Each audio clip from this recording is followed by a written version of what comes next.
Hey everyone, Josh Baldwin here with Vegan Fit. So cholesterol is bad for the most part, but you do need some as it naturally occurs in all parts of the body.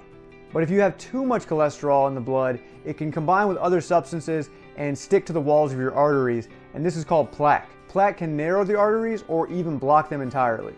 When this occurs, it's called atherosclerosis, and the only prerequisite for this is high cholesterol. Not smoking, not diabetes, only high cholesterol. 610,000 people die every year in the US from heart disease. That's 1 in 4 deaths. So if we could easily prevent this with a plant-based diet, shouldn't we do that? Or we can listen to a lot of outdated doctors who think that it has nothing to do with your diet and it's all genetics. So that leads us to the biggest misconception about cholesterol, that is totally genetic. This is absolutely false for the most part. There's only a small link between your genetics and your high cholesterol. If you consume more cholesterol, then you'll have higher cholesterol. It's that simple. Cholesterol only exists in meat and dairy. There's no plant-based food that contains cholesterol. Sure, you might have higher cholesterol than someone else with the same diet, but if you're not consuming cholesterol, you simply won't have high cholesterol. And this doesn't mean you couldn't have some kind of rare genetic problem that causes you to have high cholesterol, even on a plant-based diet, but in general, it's not going to be a problem for you. We're going to go into the science of this in a minute, but first off, what exactly is high cholesterol? What numbers should you look out for? There are two types of cholesterol, LDL and HDL. LDL is considered the bad kind because it sticks to your artery walls. And HDL is considered the good one because it's taken to the liver to be broken down. So how high is too high, and what's the optimal level of LDL cholesterol?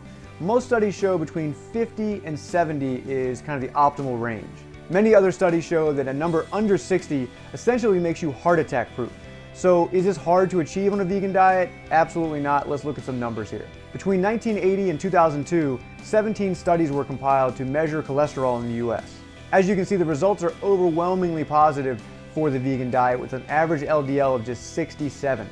On the meat-eating side, they averaged 117, which is very dangerous territory. Dr. William Castelli, director of the longest-running heart study in medical history, says if we adopt a vegan diet, the entire issue of heart disease will disappear, and that we've all been brainwashed to eat meat. But unfortunately, doctors are far more content with cutting people open and prescribing dangerous drugs instead of just advising people to adopt a vegan diet. So to wrap this up, you guys can see that study after study shows that if you don't consume cholesterol, or if you consume less cholesterol, you will have lower cholesterol. It's that simple. Sure, you could have low cholesterol eating meat and dairy, but it's highly unlikely, and it would mean you have very superior genetics. And on the vegan side, you could have high cholesterol even on a plant-based diet, but again, it would be very unlikely, and it would mean you have very inferior genetics when it comes to your ability to deal with cholesterol. I hope this video gives vegans confidence when explaining the benefits of a plant-based diet. I also hope for meat eaters out there who are concerned about their long-term health that this will inspire you to make a change. Not only will you live a longer and healthier life, but you'll save thousands of animals in the meantime, and of course you'll be saving the environment every single day. So if you guys like this video, please hit the like button, share the video, give it a thumbs up, and I'll see you guys in the next video.